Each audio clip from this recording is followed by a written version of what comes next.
پدر پسرش را نزد ابو حنیفه آورده شکایت میکند. پسر من از حد زیاد عسل میخورد. هرچند مانع خوردنش میشوم بیهوده است. علاوه بر این من هر روز امکان خریدن عسل را ندارم، اما پسر من خوردن عسل را ترک نمیکند. ابو حنیفه شکایت این مرد را خوب گوش کرد و کمی فکر کرد و در جواب گفت: این کودک را بره و پس از 40 روز نزد من باز کرد. پس از 40 روز پدر و پسر نزد ابو حنیفه برمیگردند.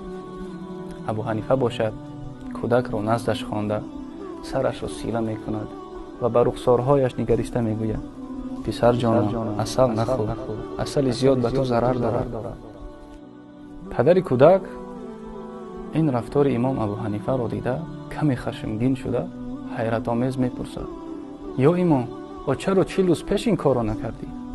آیا نمیشد که در روز یکم نصیحت را میکردی؟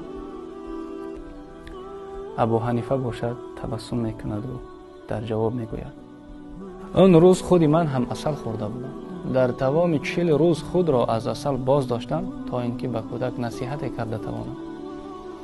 اگر آن روز کودک را از کاری که خود انجام دادم من میکردم، شاید نصیحت من به او تاثیر نمیکرد.